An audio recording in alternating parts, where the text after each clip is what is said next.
Hello,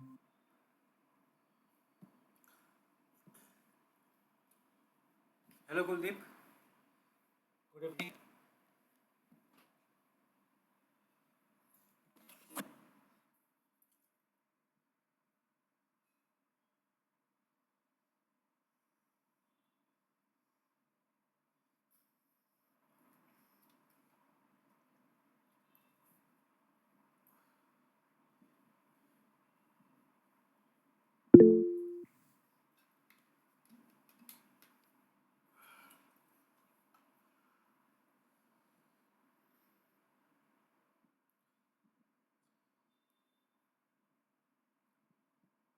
Can you see the slides visible?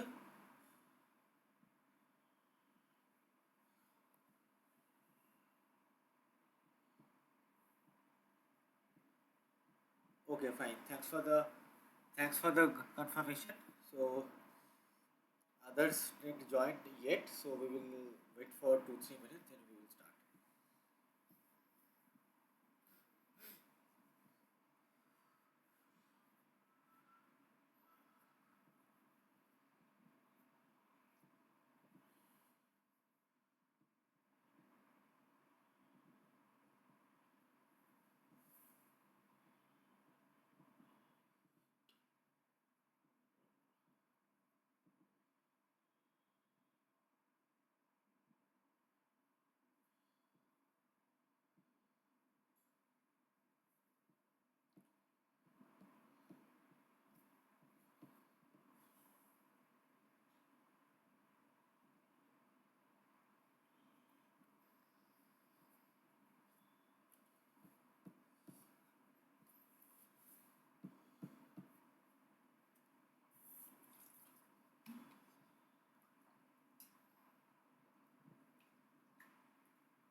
Okay, so today we will start lipid chemistry and biological membrane. As you know, since in our previous lecture we talked about carbohydrate, protein, and we talked about protein structure, function, enzyme. So we covered carbohydrate and uh,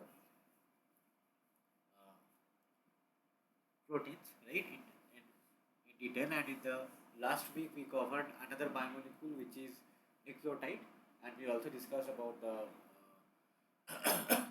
nucleic acid. That nucleotide is the building block for the nucleic acid. So now we will move to another biomolecule which is very important for our body, which is lipid. So first we will see the biochemistry of lipid.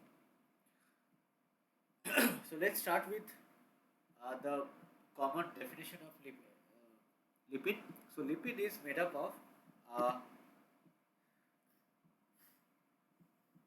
carboxylic group here, which is a carboxylic tail, and a aliphatic hydrocarbon tail group, right? So one carboxylic so one carboxylic head and one aliphatic hydrocarbon tail, right? So now this carboxylic head is the polar part. So that's why the head group of this fatty acid, or head group of the fatty acid is polar, and the tail group of the fatty acid is aliphatic hydrocarbon, so it is not polar. Right, so that's why you can say that fatty acid can be an example of amphipathic molecule where both hydrophobic tail and hydrophilic head is there, right? This is another example of fatty acid where you can see that although here there are the all of them are the single bond, but here you can see a double bond, right? So it can be cis, it can be trans, based on which the fatty acid can take their different conformation.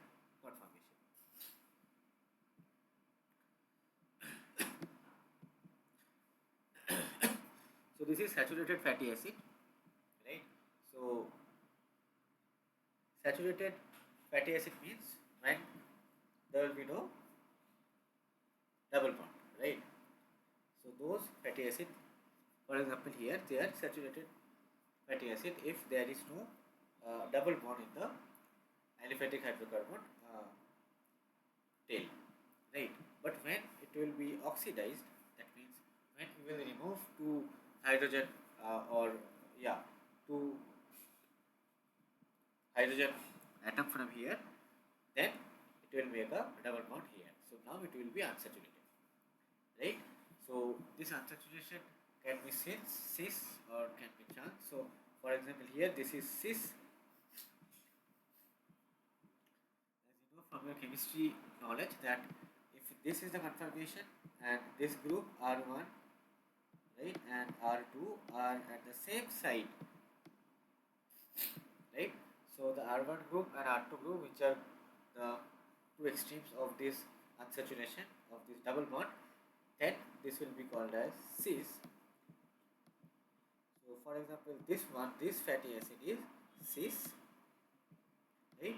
This unsaturation is cis, but if it would be like this, that R1 and the R2 is facing towards the opposite sides, right, of this double bond, in that case it will be trans, right? Trans. That unsaturation will be trans. So this is your cis unsaturation here. So this is the saturated fatty acid, and when you will incorporate a cis or trans double bond, then it will become unsaturated fatty acid. So this is an example of mixture of saturated and unsaturated fatty acid. These are 1, 2, 3, 4. These are unsaturated saturated fatty acid because they don't have any double bond. And 1, 2, 3, 4. These 4 are saturated. Unsaturated fatty acids. So this is mixture of saturated and unsaturated fatty acid, right? So this fatty acid can form into a stable aggregate. For example, it can be if all of the components are saturated fatty acid, then it will be one example of saturated fatty acid aggregation, and it is mixture of saturated and unsaturated fatty acid aggregation. Okay. So if you have any doubt, you can ask me.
So next we will move to the glycerol and triacyl glycerol, which are made up of fatty acid. So here these fatty acids, they can combine and they can make the lipid biomolecule, and fatty acid can also exist as single free fatty acid, which is called as free fatty acid. If we write it down, then it will be F F and A, free fatty acid. So it can exist as free fatty acid. Otherwise, it can combine and it will make a uh, lipid biomolecule that we will see in our upcoming slides. So one of that example is glycerol, triacyl. So triacyl glycerol. So glycerol, which is a carbohydrate, right? It is a three carbon containing carbohydrate. CH2OH, second carbon will have CHOH, third carbon will have CH2OH. So now this is the backbone of the triacyl glycerol. So now when you add the fatty acid chain to all of these carbons, right? Then they will be the triacyl glycerol. For example, this is your glycerol, right? So now if you will remove these hydrogens, right? So for this carbon, if you remove this hydrogen, this CH2O, and you will add a acyl group. Acyl group means R.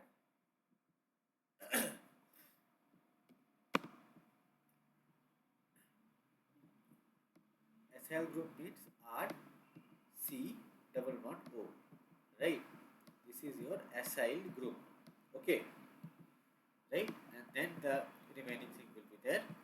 So this RCO, this group is known as acyl group. So see, now CH2O, then instead of H there is, this portion is your R, right? So this R then CO, right? That's why it is a acyl group. And similarly, in carbon 2 there is another acyl group RCO, which is C, which is unsaturated here. This is saturated fatty acid, this is unsaturated fatty acid, and carbon 3 has another saturated fatty acid chain, right, which is CO. So 1, 2 and 3, there are 3 triacyl. So there are 3 acyl group which is attached to the glycerol. That's why it is called triacyl glycerol, right? So how will you nomenclature it? This will be nomenclatured by the name of the fatty acid chain or the name of the acyl group which is attached to the carbons of this glycerol. So first carbon is attached to stearoyl group, stearoyl acyl group. Next is linoyl acyl group, and third is palmitoyl acyl group, right? So for each of these acyl group, CO is there, and in place of R, there is a fatty acid chain, right? So that's why it is called as triacyl glycerol. So this is an image of fat storage of in our cells. So this is a cross section of a cotyledon cell from a seed of the plant Arabidopsis.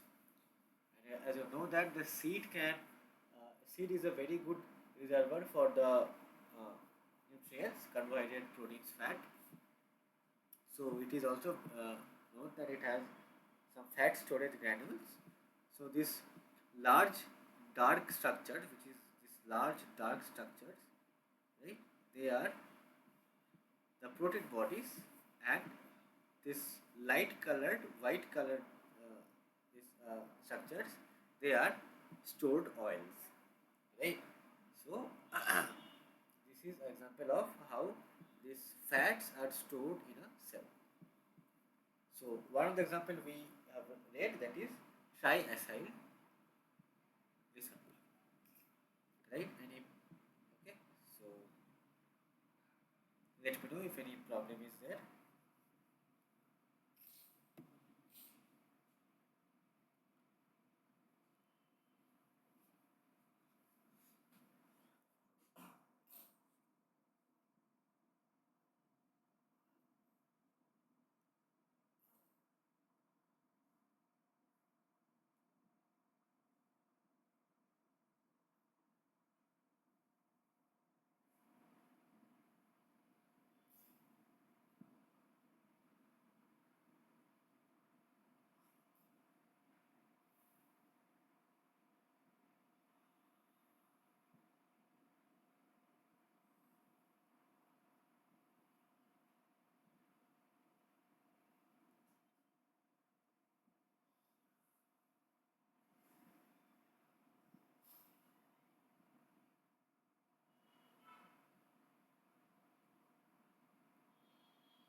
So after triacyl glycerol, we will move to glycerophospholipid, right?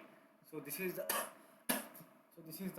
common structure of glycerophospholipid. This is the template that here also this will follow this glycerol structure, that CH2OH, CHOH and CH2OH. So here this CH2O, as we saw for triacyl glycerol, that three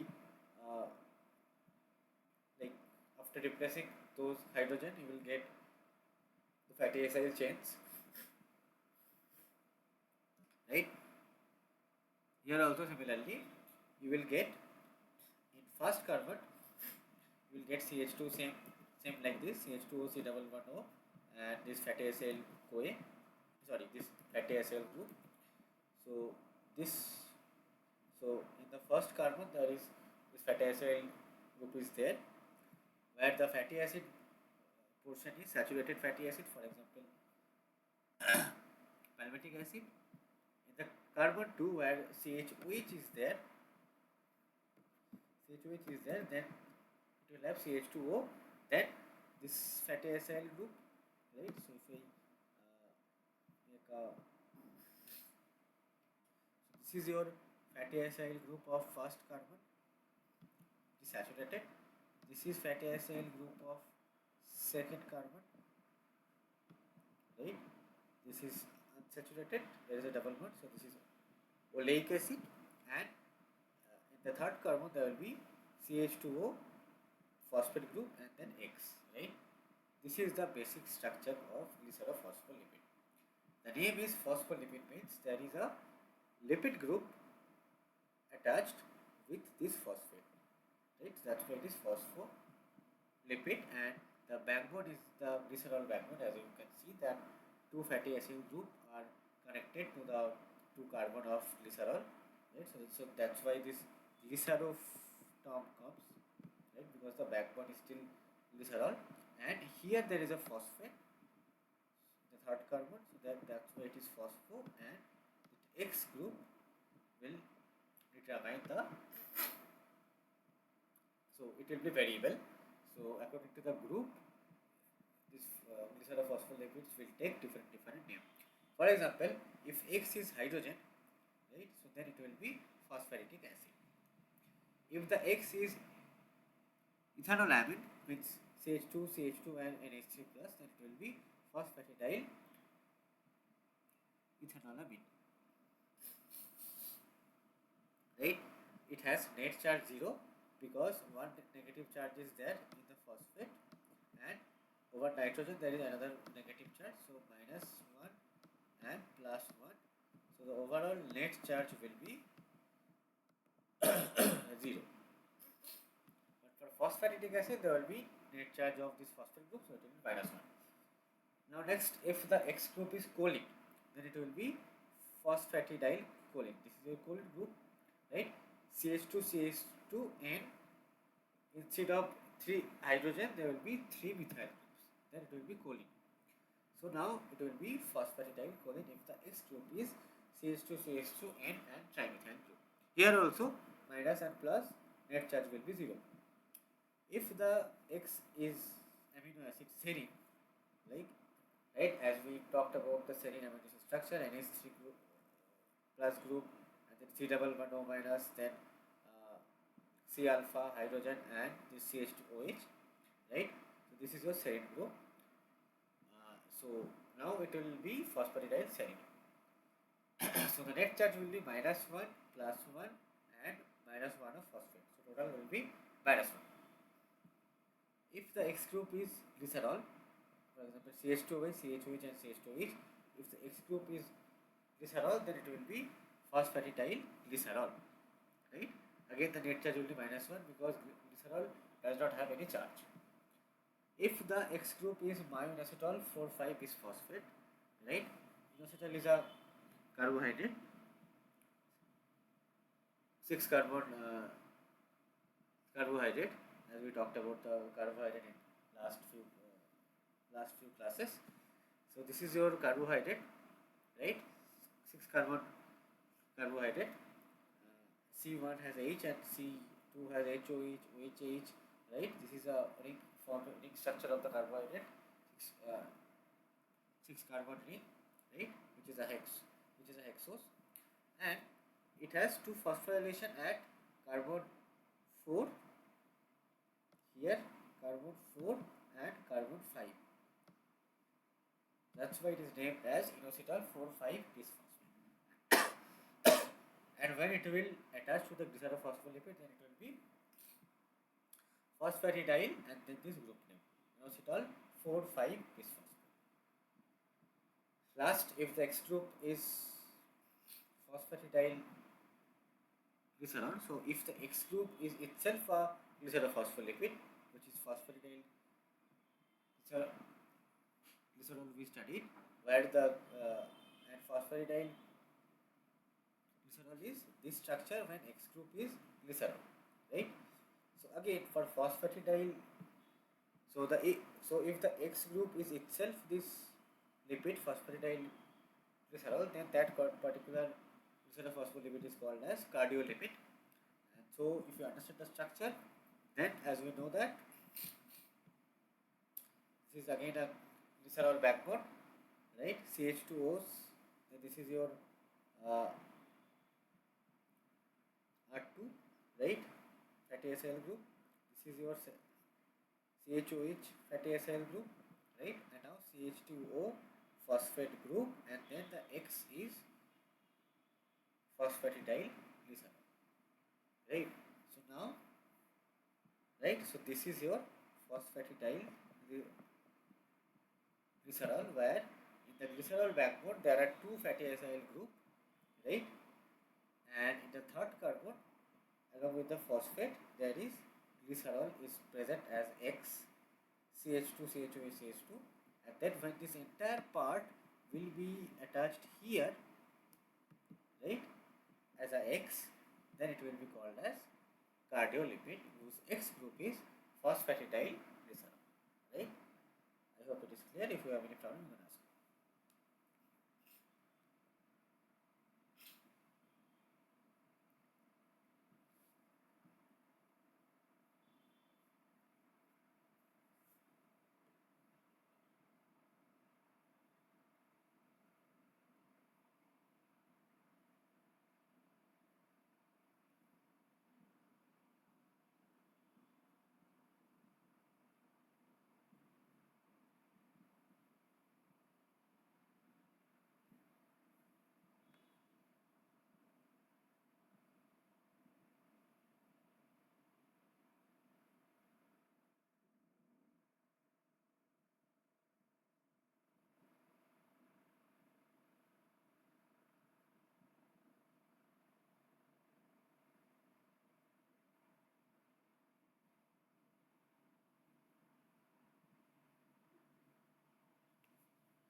So after glycerophospholipid, we will shift to another lipid which is ether linked lipid. Again, this is very similar with the glycerophospholipid. Only change is that in this case, if you see that there is a acyl group, right? Fatty acyl group, where the saturated fatty acid is the R group and along with the CO, which is fatty acyl group, right?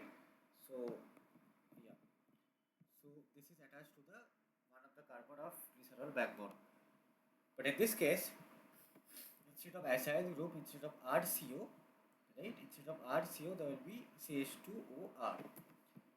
CH2OR, right? So there is no CO group. So that's why it is ether linked, right? As you know, ether is R, then oxygen, then again R, right? This is your ether. So here you can see that CH2O and then this R group, right? So this is OR group. That's why it is ether linked lipid, right? So this first carbon there is ether linked R group is there. This R group is linked by ether group, right? So that's why it is ether linked lipid. But in the second carbon, as usual, like glycerophospholipid, there will be RCO fatty acyl group. See, RCO fatty acyl group, and in the third group, sorry, and in the third carbon, there is phosphate, right?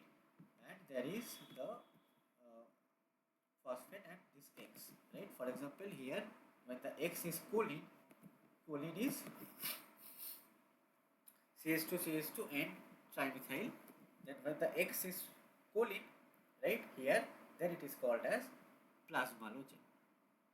This is an example of ether linked lipid. Right? Another ether linked lipid is platelet activating factor or PAF.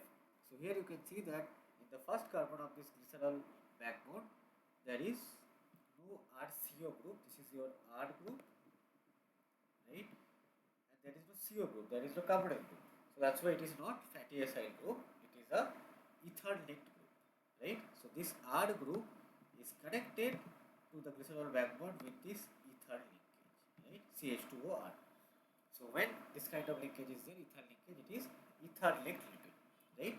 In the second carbon again, there is fatty acyl group, right? And for example, here there is no for example, plasmalogen. There is in the second R group is this fatty acyl group, right? But for example, but for here, this is your R group, but for here the R is CH3. If I call it R2, then R2 is CH3 here, methyl group, right? Methyl group. So here there is O, yeah. So here there is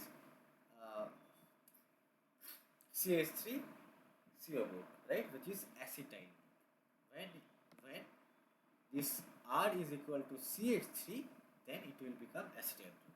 If the R is equal to fatty acid, then it will be the fatty acid R group, then it will be acyl group, fatty acyl group. But if the R is CH3, then it will be, because of the CH3CO group, it will be acetyl, right? This is the case of the second carbon. The third carbon, there will be CH2, then again the phosphate, right? And then the X group. You can see CH2, phosphate, and then X group. So here the X group is choline, right? So now in this case, this ether linked lipid is platelet activating factor, right? So that is your another example of lipid, which is ether linked lipid, right? Next we will go shift to glycolipid, right? So what is glycolipid? So again we will see there is a glycerol backbone, but there is no glycerophospholipid. There is no phospholipid. For example, here there was a phosphate group, right? So all of them are phospholipid. This is also example of phospholipid, right? But here there is no phosphate group, so it is not phospholipid, it is glycolipids, right? So for the first example is MGDG, monogalactosyl diacyl glycerol. So again the backbone is glycerol only. So in the first carbon there is a fatty acyl group here, right?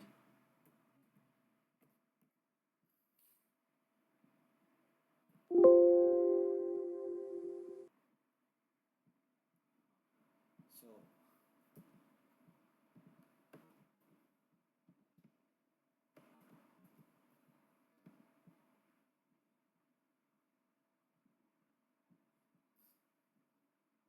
so the first carbon there is a fatty acyl group, right? Second carbon also there is a fatty acyl group, right? And yeah, both of them are, you can see there are two unsaturations are there, right?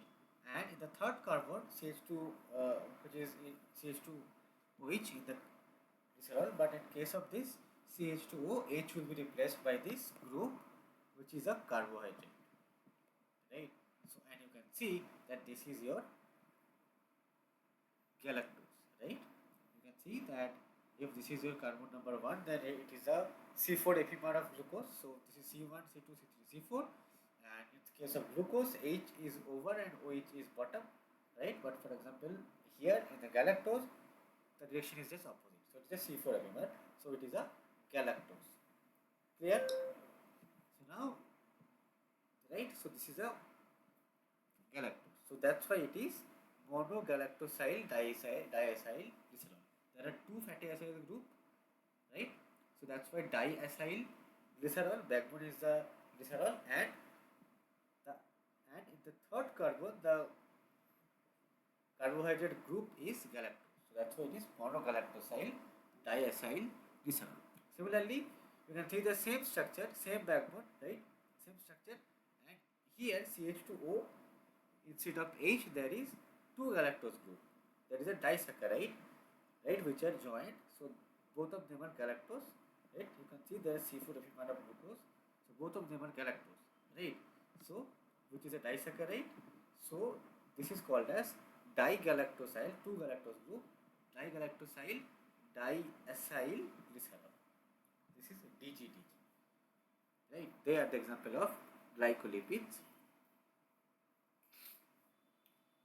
Where here one galactose group the monogalactosyl, here two galactose group, so digalactosyl,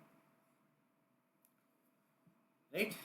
Third example is another glycolipids where see these two are common, right? CH2O, one fatty acyl group here, second fatty acyl group here, and in this case CH2O instead of H there is a 6 sulfo 6 deoxy alpha D glucopyranosyl diacyl glycerol. So here of course this is a diacyl glycerol, and the third carbon there is a carbohydrate group. So the carbohydrate group is here, this right, 6 sulfo 6 deoxy alpha D glucopyranosyl. So this term alpha D glucopyranosyl means this is a pyranose ring of glucose, D glucose, and it has a, at the carbon number 6 it has a one sulfate group.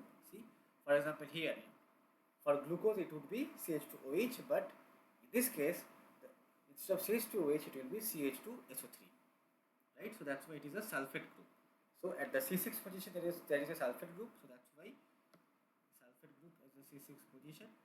That's why it is 6 sulfo 6 deoxy, right? Because why deoxy? Because this OH group is replaced, right? This OH group is replaced by the sulfate group, so that's why 6 sulfate 6 deoxy alpha D glucopyranosyl. So glucose, when the carbon 6 CH2OH is replaced by a sulfate, then it will be 6 sulfo 6 deoxy alpha D glucopyranosyl, and then diacyl, two acyl groups are there, diacyl glycerol. So all of them are diacyl glycerol, only they differ from this group, right? One, for example, here there is one galactose group, so it is monogalactosyl, two galactose group, digalactosyl, and here there is a 6 alpha 6 deoxy alpha dichlopyrandosyl group is there, which is the attached with this diacyl glycerol, which is also called as a sulfolipid because it has a sulfur. So these are the glycolipids which are found in the chloroplast membrane. As you know that chloroplast is a organelle which is double membrane organelle. So in its membrane you can find these glycolipids. Right? Any doubt?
Next, we will move to another lipid, which is sphingolipid.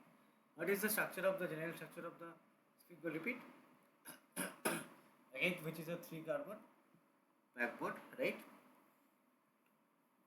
So here, if you remember the reservoir structure, the first was CH2OH. So here CHOH, right? One H is missing, so one H is replaced by this group CH double one CH, CH212 and CH3, right? And this is your CH. Instead of OH, there is an H group along with the CO group, so which is a peptide bond here, right? So this is a fatty acyl group RCO, which is a fatty acyl group at the second carbon, right? Which is joined uh, to this lipid backbone by this C double bond O NH bond, which is a peptide bond, and and the first carbon is CH2O and X, right? So this X is variable. So depending on the X, the sphingolipids will be of different forms. So this pink shade group is sphingosine, right? Sphingosine, where the second carbon is attached with the fatty acyl group, right? And the first carbon X is variable. So if X is the H, then it will be ceramide, right? If X is the phosphatide, so if the X is phosphocholine, as you know that choline is CH2CH2N and trimethyl.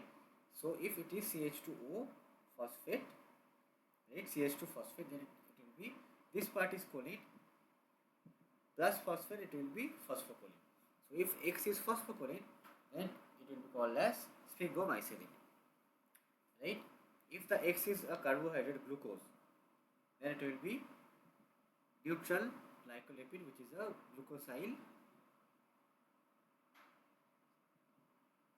glucosyl cerebroside. If the X group is di, tri or tetrasaccharide, right? Again, if it is a disaccharide, trisaccharide or tetrasaccharide,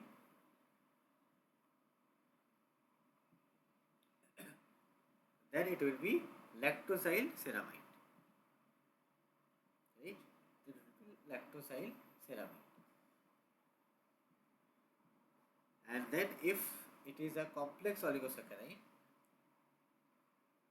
then it will be ganglioside or GL2, right? So this is the different forms of sphingolipid.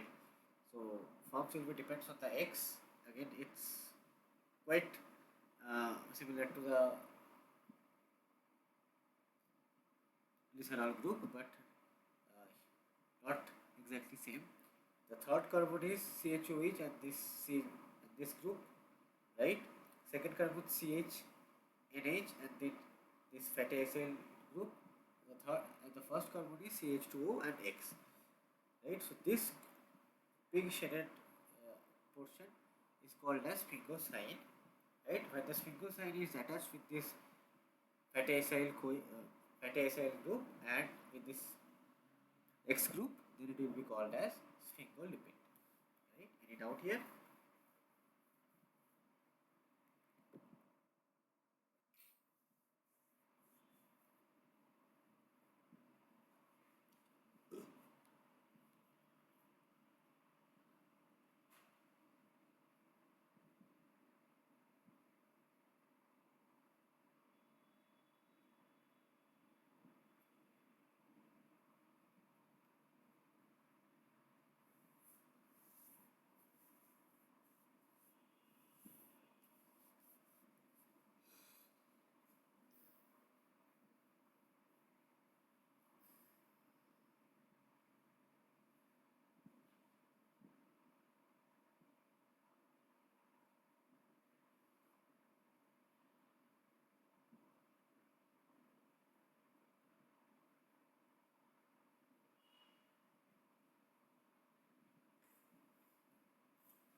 Next is glycerophospholipid. So again, it's a phospholipid.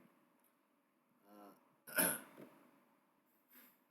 right? So when there is a sphingosine group we talked, right? This is your sphingosine group, which is a three carbon group. Third carbon is joined with this group. Second carbon is joined with NH group, and right, and the first carbon is joined with CH2O, right? So this is sphingosine. So when there is a sphingosine, second carbon is joined with the fatty acyl group.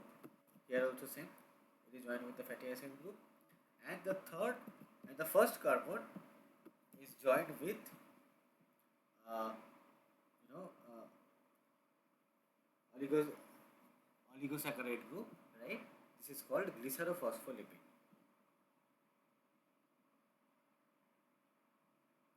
Sorry, this is glycerophospholipid. Glycerophospholipid.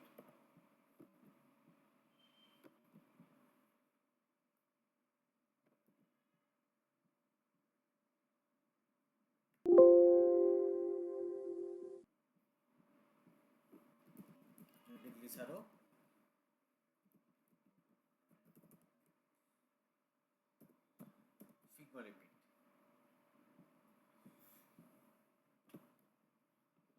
This is your glycerophospholipid when there is a sphingosine group, this group, right? Again, there is a in carbon number 2, there is a fatty acyl group, and in the first carbon there is a polysaccharide or a oligosaccharide group, right? Then it will be glycerophospholipid, right? Because of the presence of this carbohydrate group, right? It is called as glycerophospholipid. So if the carbohydrate group is glucose, galactose, in acetyl galactosamine, galactose, and if you serine, then it will be O antigen. That means the this is the glycerophospholipid which is present in the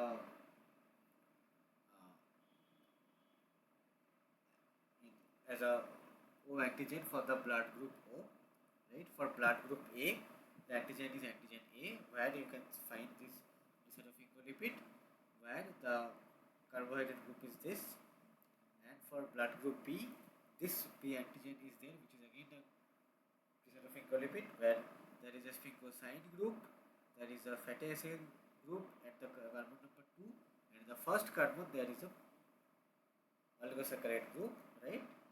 This is, if this is this particular oligosaccharide group, then it will be B antigen, right?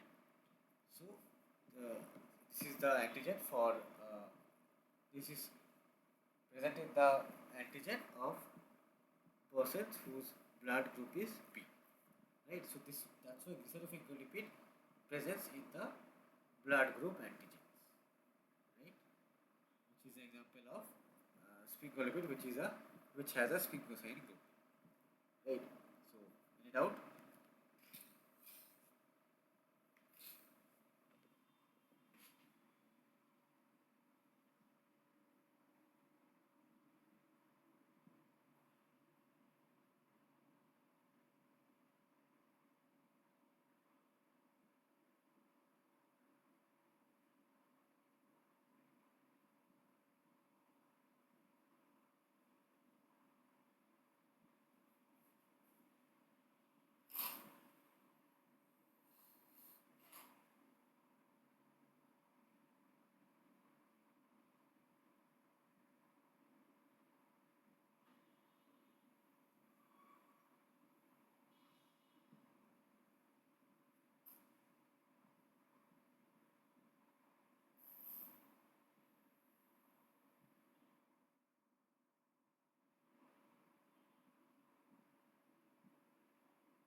So next we'll see the phospholipase and cholesterol. So phospholipase is a enzyme which can hydrolyze the lipids, right? Here you can see this phospholipase. There are four forms of phospholipase A1, A2, C and D.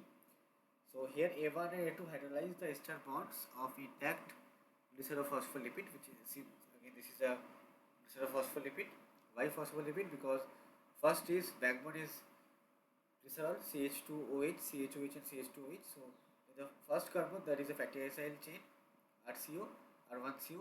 The second carbon that is R2CO. The third carbon that is CH2O phosphate group, and this for CH2O phosphate group and the X group. For example, here the X group is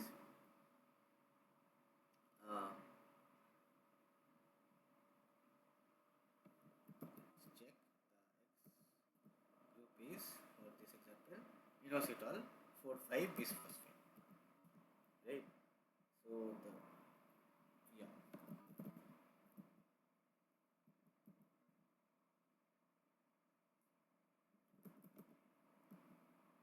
inositol 4,5 bisphosphate. So this is written as PIP2, right? Phosphatidyl inositol, because this is a uh, glycerophospholipid. Phosphatidyl inositol group is there. Inositol, phosphatidyl inositol 4,5 bisphosphate. So it is called as 2.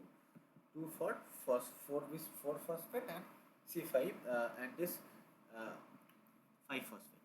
Right. So that's why it is called phosphatidyl inositol 4,5 bisphosphate or PIP2.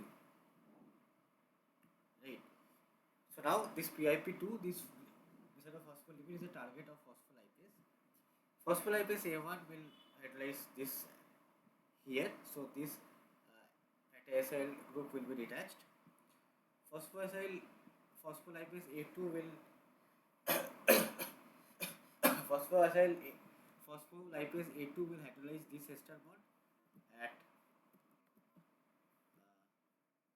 here at C2, right? So this fatty acid will be eliminated, and phospholipase C will hydrolyze this bond, right? So this entire uh, so first so this entire entire inositol 145.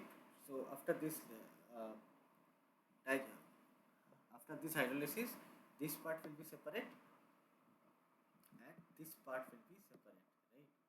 So which is this part is inositol 145 triphosphate. So it will be IP3, right? So this will be IP3 inositol 145 triphosphate is IP3, and this part is diacyl glycerol, because that is two fatty acyl group, right? And there is a glycerol backbone.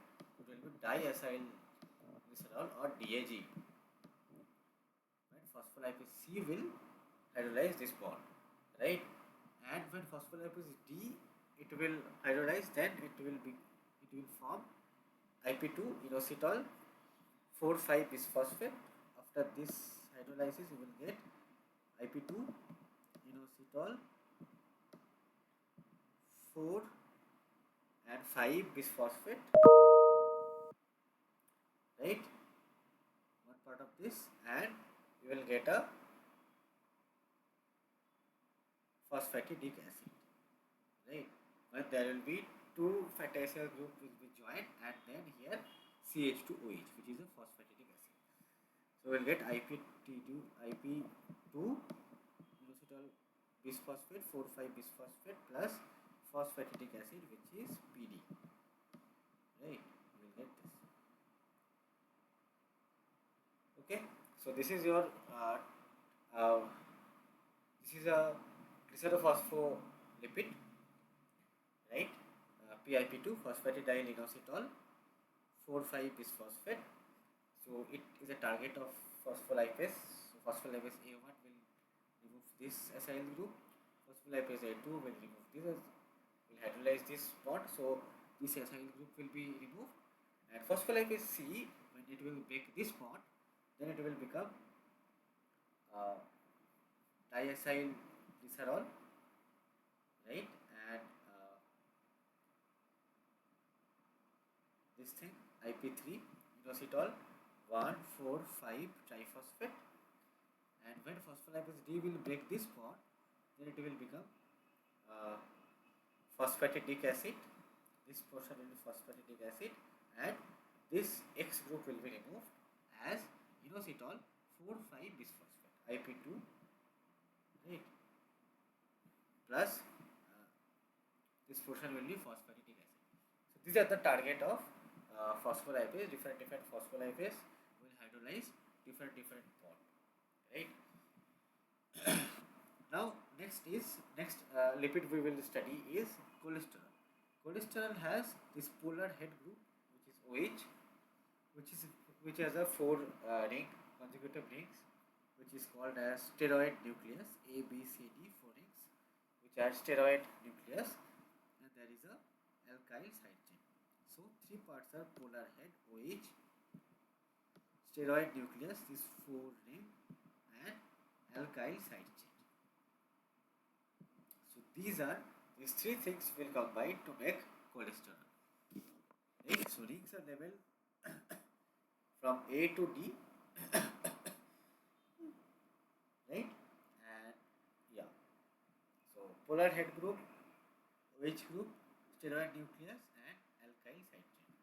This template, this combination is known as the lipid, which is called cholesterol, and this is the structure of cholesterol is shown here. So now we will see vitamin D production from a cholesterol itself, and how does it get produced, and how does it get metabolized. That we will see. So the precursor for the vitamin D3 is the 7-dehydrocholesterol. If you tally, then you can see this is a cholesterol. Why? This has a steroid nucleus here. Steroid nucleus, four rings A, B, C, D. There is a polar head group, right? Polar head group, and there is a alkyl side chain. There is a alkyl side chain, right here. This is your alkyl side chain. This is steroid nucleus, and this is your polar head group. So this is the cholesterol. And this is 7-dehy. Yeah, this is 7.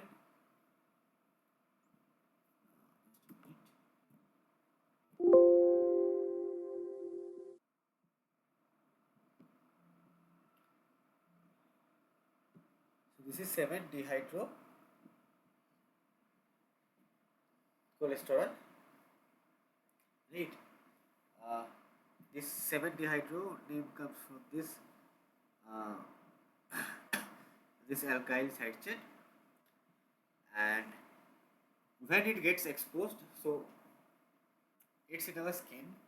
So when we go to sunlight, then we get exposed to UV light, right? And then this, when the skin gets exposed the UV light, then this 7-dehydrocholesterol, this cholesterol molecule will be converted into cholecalciferol, which is a precursor for vitamin D3, right? So how does it get changed? That this ring will be opened, right?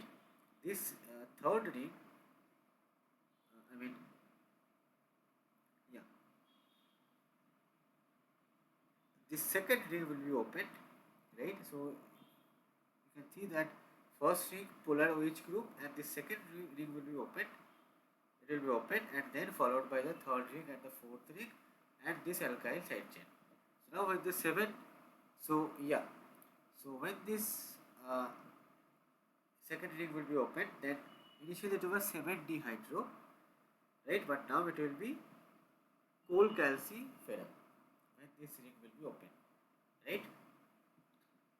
So now it will be becoming the cholecalciferol, which is a precursor of vitamin D3, and when it reaches to liver along with our blood flow, when it reaches to liver, it will be converted into cholecalciferol, which is a precursor of vitamin D3, and when it reaches to liver along with our blood cell, blood flow, when it reaches to liver, it will liver, then the C25 of this alkyl group will be oxidized to make this OH, right? So that is your, and this, right?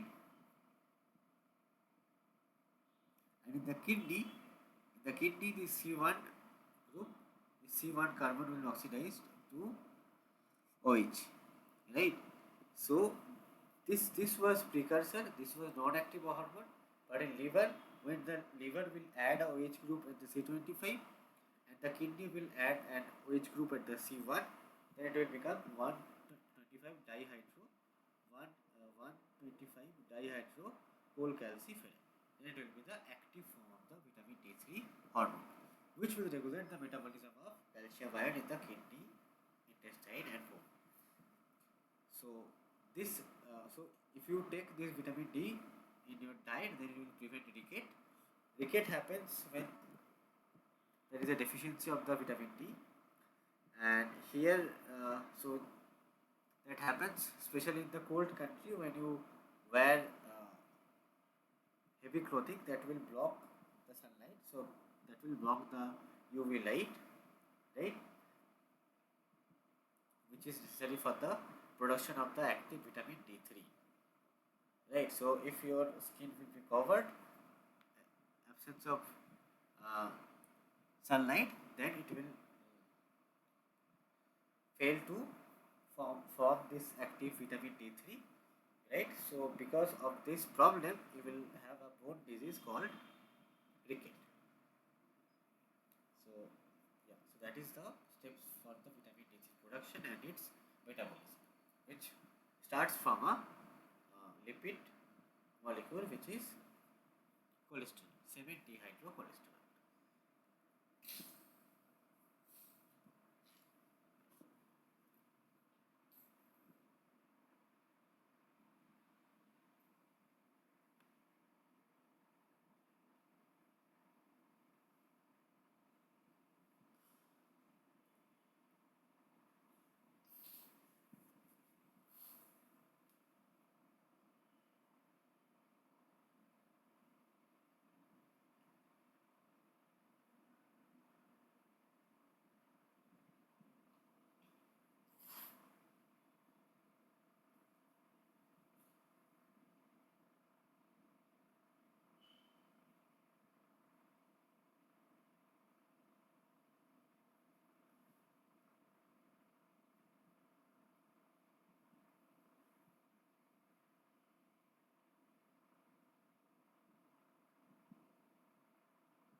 So we have gone through the different lipid molecules and its types, classes. So now we will see the biological membrane, which is our cell membrane, right? Or any membrane of some organelles, for example, endoplasmic reticulum, uh, plastid, and then mitochondria. So these biological membranes are made up of some proteins, phospholipids, right? So it is made up of, you can see the phospholipid which has polar head. This green color polar head means the phosphate group. This is your phospholipid. So this phosphate group negative charge, so it is a polar part. So it is a polar head group. So these are your polar head group, and this yellow things are the hydrophobic fatty acid chain. These are your hydrophobic fatty acid chain, right? So these hydrophobic groups are not facing the cell interior or the outside, because inside the cell the maximum of 70% is water, so it is a polar solvent. So that's why the polar groups are only facing to the uh, inside of the cell and exterior of the cell. So this is the phospholipid bilayer, because there are two layers of phospholipids are there in the cell membrane. So this is, that's why it is called the lipid bilayer of cell membrane. And there are some proteins. This peripheral and integral protein. This is your peripheral proteins which are connected in the at the periphery of the cell membrane here, and integral protein is when the protein is embedded throughout the cell membrane. Right, so it starts from the outside, it gets embedded throughout the phospholipid bilayer, and then it ends in the inside of the cell. Right, so this is integral protein, right? And this is peripheral protein which is covalently linked to the lipid, and these are integral protein where multiple transmembrane helices. Here there is only one helix, but in this case there are four consecutive transmembrane helices are there. Transmembrane means the helices which are going through the cell membrane, right? And sometimes these proteins will have some carbohydrate group, right? Or the lipids can also have some. So when the proteins will have this carbohydrate group, then it will be called as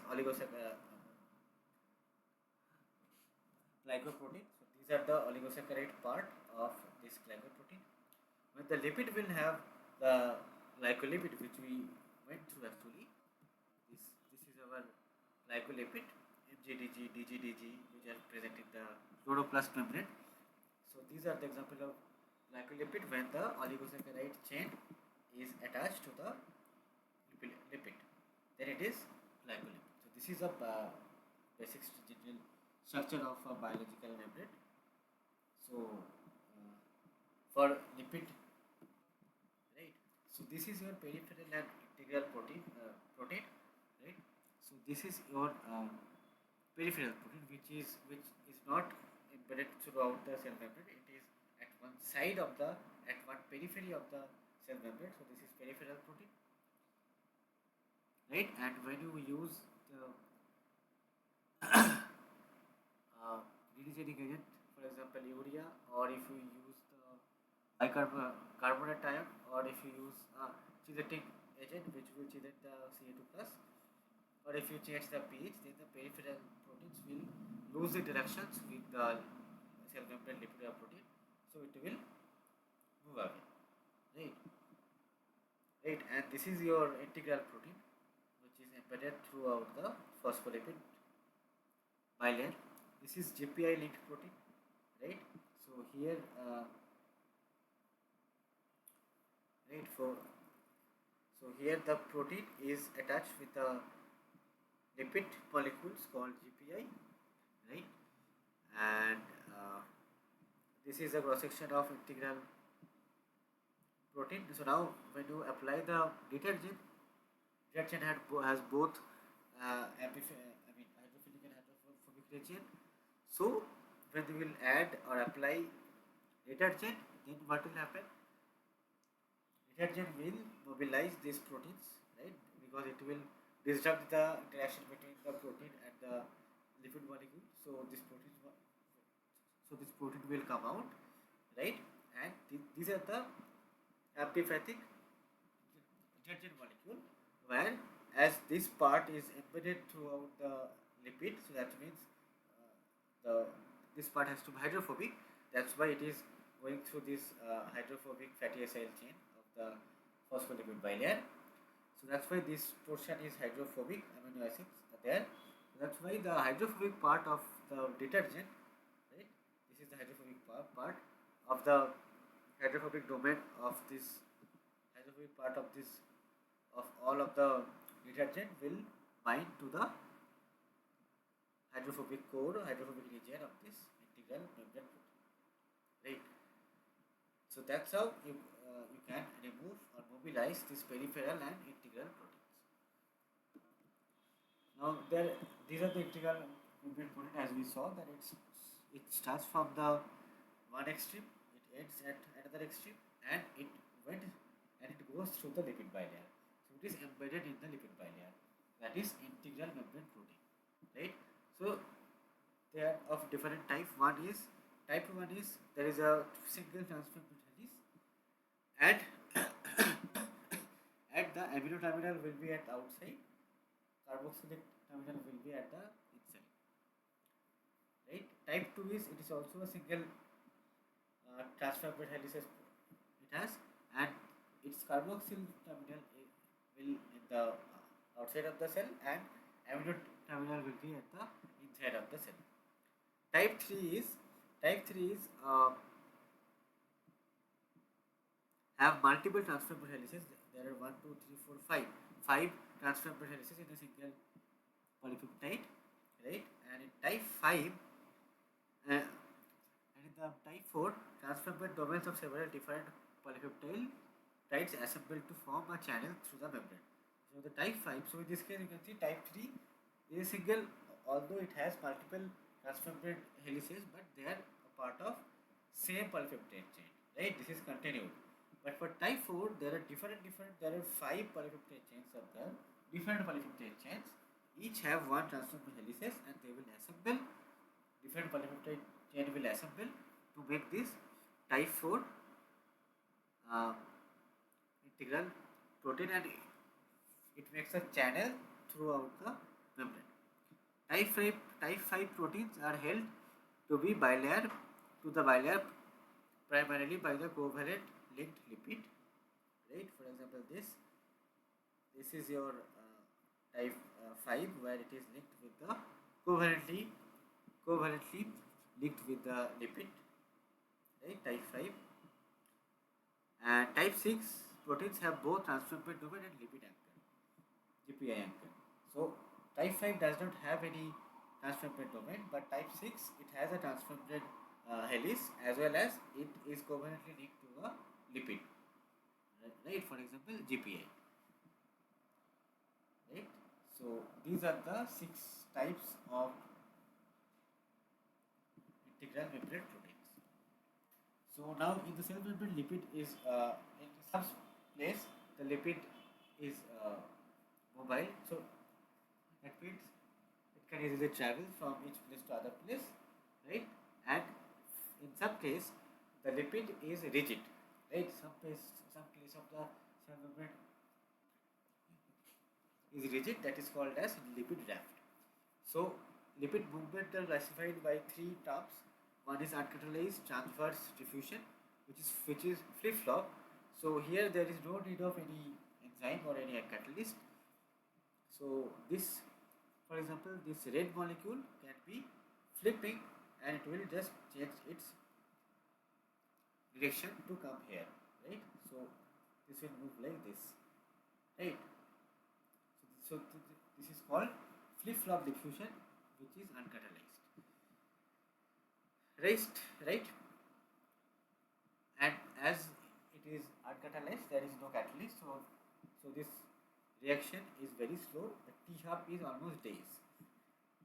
But if you use if the cell use a catalyst, for example enzyme flippage, then this transverse diffusion will become faster, and it will the T half will take only some seconds, right?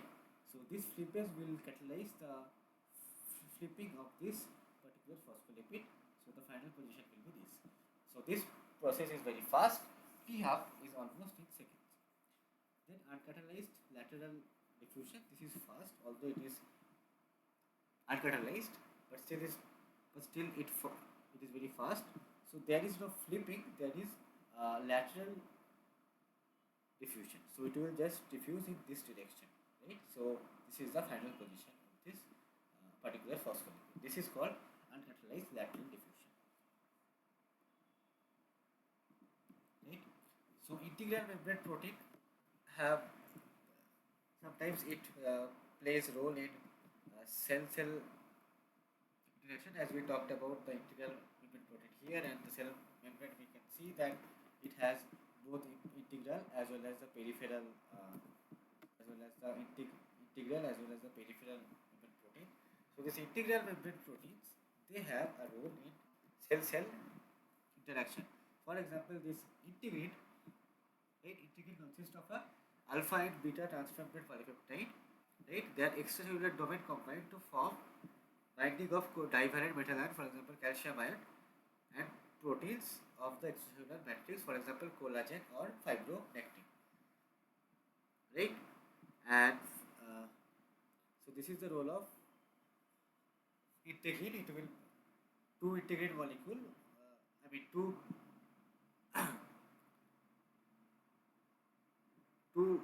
polypeptide chain of integrin. One is beta and one is alpha. They will come to close proximity to form binding site for either calcium ion or for the proteins in the extracellular matrix, for example collagen, fibronectin, right? Or for some specific surface protein of other cell. That's why it can make the cell-cell interaction. Cadherin has extracellular calcium plus calcium ion binding domain, right? So the most distal of which contains a site that binds to cadherin on another cell surface. So this the most distal calcium ion binding domain that will bind to the cadherin on another cell surface, right? So that's how it will play a role in the cell-cell interaction. NCAM, neuronal cell adhesion molecules, is one of the family of immunoglobulin like proteins that mediate calcium dependent interaction with surface proteins of nearby cells. So this immunoglobulin like proteins, they will bind the calcium dependent interaction with surface protein of other cells, right? Another example is selectin selectin has a lectin domain right here. So this lectin domain, as you know that lectin has a interaction affinity towards the carbohydrates. So that's why through this lectin domain, the selectin proteins bind tightly to the carbohydrate moiety of the neighboring cell. For example, if some neighboring cell has some carbohydrate molecules, oligosaccharide in the cell surface, then this cell has lectin, which has a lectin domain. So by this lectin domain, it can bind to this particular neighboring cell. That's why it can play a role in cell-cell interaction. So this integrin, cadherin, NCAM, selectin, they are playing a role in mediating the cell-cell interaction. Right?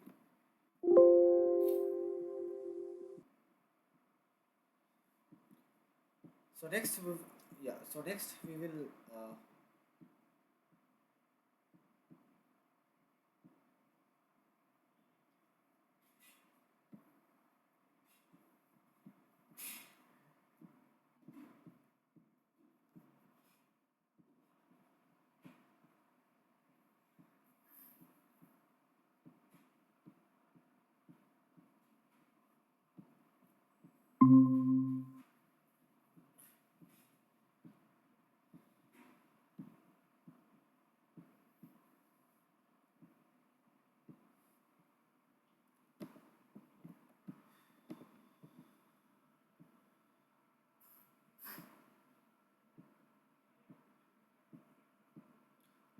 So next we will see the biological the till now we talked about the biological membrane, right? What are the constituents of the biological membrane and their arrangements, their types, the proteins, peripheral proteins, integral proteins, phospholipids, right? So now we will talk about the transport, how the molecules, solutes are getting transported, right? So there are different transport types in a cell membrane. So one is simple diffusion when the non-polar, this is for non-polar compound only. So this is down to the concentration gradient. That means it will come S out to S in will be happen if the molecular, if the concentration of this particular solute is more in the outside and less in the inside. So more to less, right? Next is ionophore mediated ion transport down to the electrochemical gradient. So if there is more electrochemical membrane potential and here less potential, then it's just like current. Then these ions will be transported down electrochemical gradient, right? Because there are some pore for the ion transport that will open and they will just get transported. Ion channel, there are some ion channels, right? So they may be gated by a ligand or ion, right? When that ligand will bind to the receptor, then these ion channels will be open and then these ions will be transported, right? So that is your ion channel transport by, and then the secondary and then facilitated diffusion, right? It is again down electrochemical gradient, right? If more membrane potential here, less here, then the solute will be uh, transported from out to in. And the primary active transport, when it will require energy, right? It is against electrochemical gradient, right? If in outside there is less and inside there is more, then the transport will be against the electrochemical gradient, right? Gradient is, for example, here the gradient is in this side, but it will use ATP as an energy. Then by using that energy, it will transport it from low to high. That's why it is against electrochemical gradient, right? And it requires energy, so it is primary active transport. This is secondary active transport again against electrochemical gradient, means from less to more, right? And it is driven by ion moving down its gradient,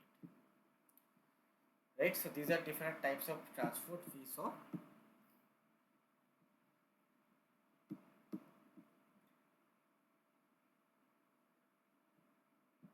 Right? So now we will see that we will discuss a model of glucose transferred into erythrocyte by glutamate. Right? So here first, this is the inside of the cell, this is the outside of the cell. Right? So as you know that erythrocyte is a red blood cell which can produce hemoglobin. So for glucose there are many transporters, right? T1, T2, and this is the inside of the cell and this is the outside of the cell. So this is the D-glucose molecule. So first this D-glucose molecule will come and it will bind to this cage, narrow cage, right? First step, and the second step, this binding will cause the opening of this gate, right? Now this gate is opened, right? There are two conformation T1 and T2. T1 is when the gate is closed, and upon binding of the D-glucose, the gate will be open, right, in the cell membrane. So now the gate is open.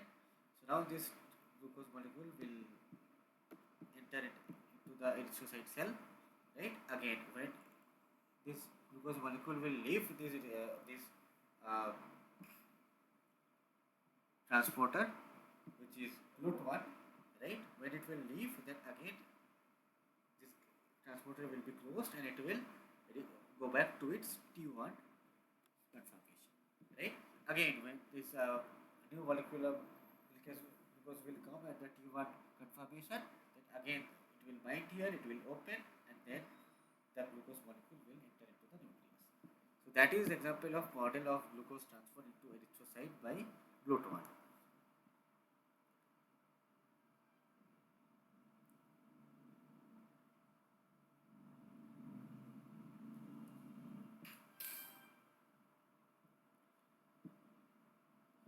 Right? So yeah.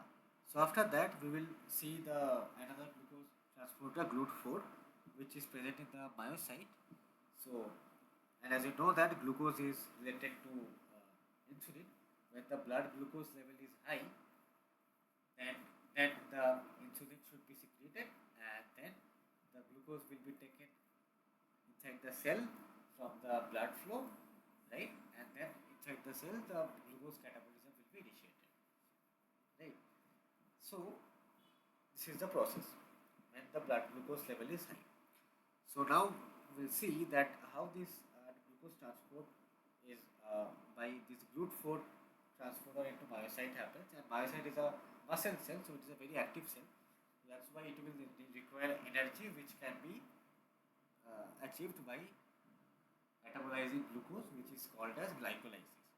Right. So for that, the glucose will be transported mainly to the myocyte by this GLUT4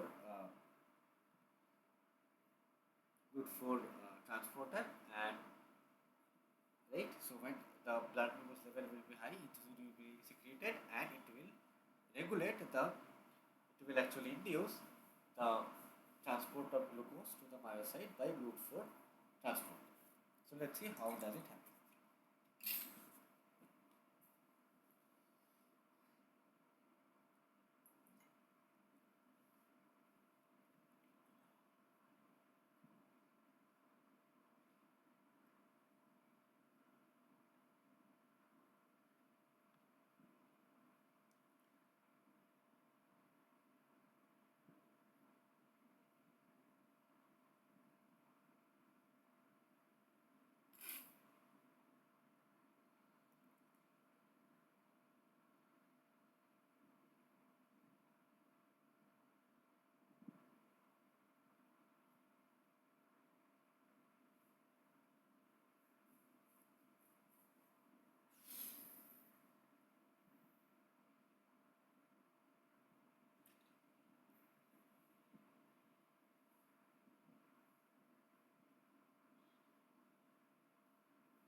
So at the first step, glucose transporters stored within cell in membrane vesicle, and then when insulin interacts with the receptor when blood glucose level is high,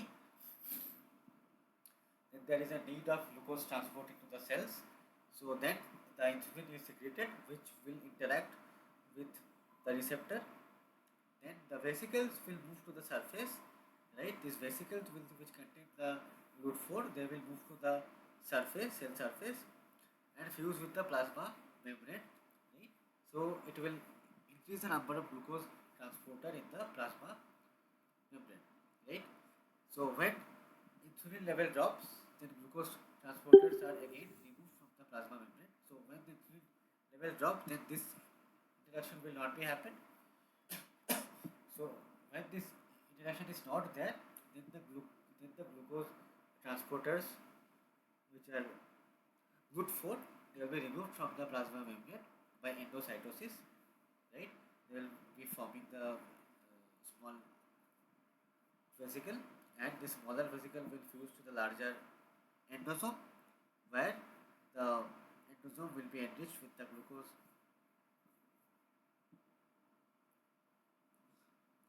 transporters.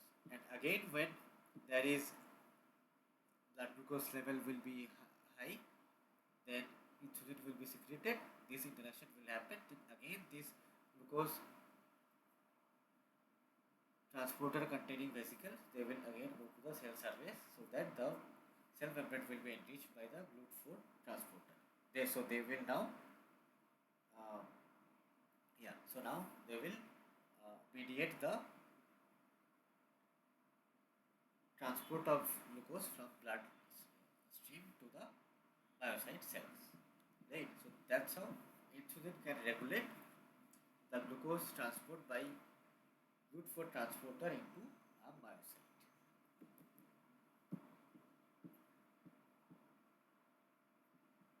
Right. So next is chloride bicarbonate exchanger of erythrocyte membrane. So in the red blood tissue, there is a chloride bicarbonate exchange protein. Right. So when bicarbonate dissolved in the plasma blood,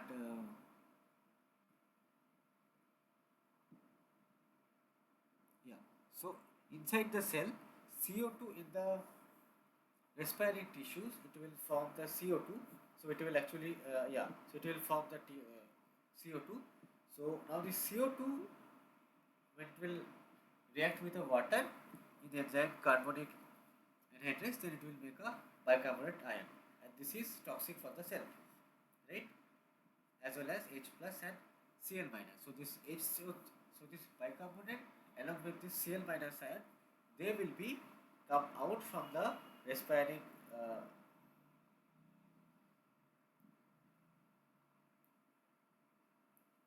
tissues to exterior of the cell, right? Where yeah, so actually in the bloodstream, so it will go out from the cell to the bloodstream when it gets dissolved in the blood plasma, right? Again, this carbon dioxide produced in the catabolism, as you know that in glycolysis TCA cycle, all of these catabolism processes they will, or fatty acid oxidation. So all of this catabolism processes, they will produce carbon dioxide. So these carbon dioxides will enter to the erythrocyte, right, and then it will react with water to make bicarbonate ion, which will again uh, come out from the erythrocyte to the blood stream, where the bicarbonate ion dissolves in the blood plasma. That happens in the respiring tissue. But for lungs, for lungs, right, carbon dioxide leaves erythrocyte and is exhaled, right, from the lungs. It will pump. So the erythrocyte of the lungs cells. So the CO2 will come out, right, and it will be exhaled, and the bicarbonate which is dissolved in the blood plasma, that enters into the erythrocyte, right, from the blood plasma through this chloride bicarbonate ion exchanger, right. So now it will, by using this enzyme carbonic anhydrase, this HCO3 minus will be converted into CO2 and water. Now the CO2 is exported from the erythrocyte to the, right, and then it will be exhaled. So just opposite thing from the respiring tissue. In respiring tissue, CO2 will come, CO2 will enter, that CO2 will enter, and then CO2 will be changed into the bicarbonate ion, which will be released to the blood plasma, right, by this chloride bicarbonate ion exchanger, right, and when this blood stream which will carry this this HCO3 minus bicarbonate ion, that will come and that will yeah, so which was released by the HO site of respiratory tissue. So those HCO3 minus of the bloodstream will now enter into the lung cells, right? So by this chloride bicarbonate exchanger, and then in the lungs it will be converted into CO2. So now this CO2 will leave the lung cells and lung cell erythrocyte, and then it will be exhaled. So that is the role of chloride bicarbonate exchanger of a erythrocyte membrane. Right, just opposite thing for the respiratory tissue and lungs.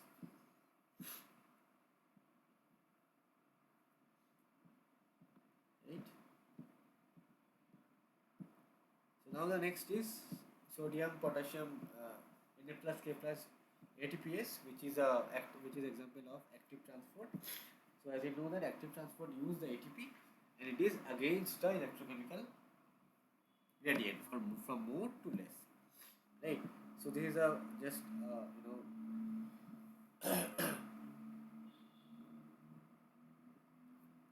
brief description of sodium K plus K plus ATPase. So here in the cytosol, the charge is inside the cell, the charge is negative, and outside the cell the charge is positive. So the membrane potential becomes minus 50 to minus 70 millivolt here, right? So inside in the cytosol, potassium concentration is 140, and outside the cell the potassium concentration is 4 millimolar, right? So inside the potassium concentration is more, outside is less, right? For sodium, inside is 12 millimolar, outside is 145 millimolar. So for sodium, just opposite, outside concentration is more, inside is less, right? So now in this active transport, what will happen? Potassium will travel from less to more. So less is here outside, more is inside. So it will move from outside to inside, and Na plus it will move from inside to outside, less to more, right? Against the electrochemical gradient. So this is your Na plus K plus ATPase. So they use the ATP hydrolysis. This energy is used, and 2 molecules of potassium ion will enter, and 3 molecules of sodium ion will be exported to the outside of the cell, right? Just as we discussed here, just against the electrochemical gradient. Okay. So this is the mechanism of sodium plus and K plus transport by Na plus K plus ATPase, active transport. So what happens? At first step, this is the outside of the cell, this is the inside of the cell. So the first step, transporter binds to 3 Na plus ion from the inside of the cell. As we know that Na plus ion go out, and inside the concentration is less, outside is high. That's why it goes out, less to more. So from inside the 3 Na plus will bind to the transporter from the inside of the cell, and then phosphorylation favors phosphorylation. So this phosphorylation favors phosphorylated form of enzyme 2. This is P enzyme 2, right? And this phosphate comes from this ATP hydrolysis. One phosphate from ATP will come here, right? This will change the conformation of this Na plus K plus ATPase. So this transfer. So now after this conformation change, right? Transporter releases 3 Na plus to the outside of the cells and binds 2 potassium ion from the outside of the cells, right?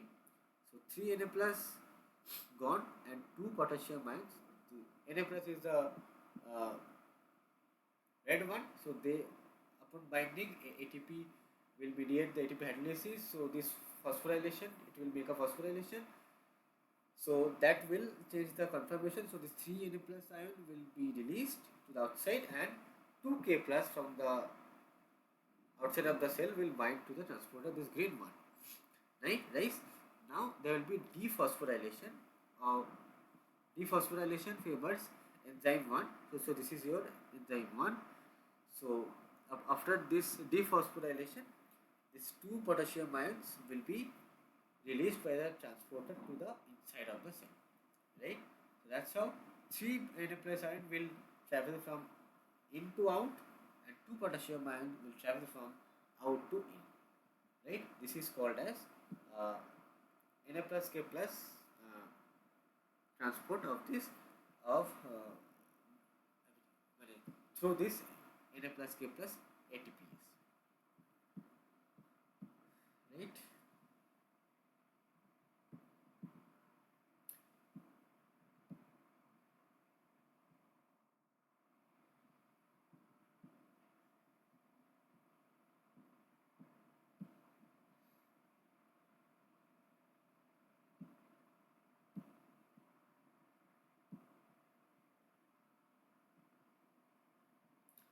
And there is another active transport, F-type ATPase. It is an ATP-driven proton transporter which can catalyze ATP synthesis in the inner membrane of mitochondria, right? Which can catalyze ATP synthesis as protons flow down the electrochemical gradient, right?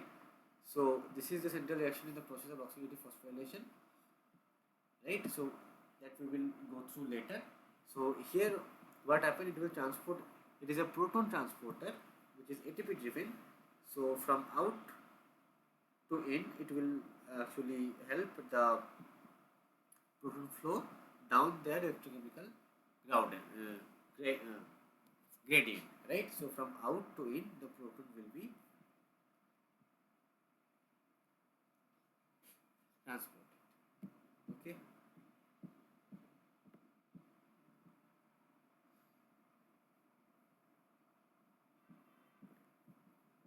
Okay, so okay, so I think we are done for this session. We discuss about the lipid molecules, their chemistry, and our biological membrane, its constituents, right?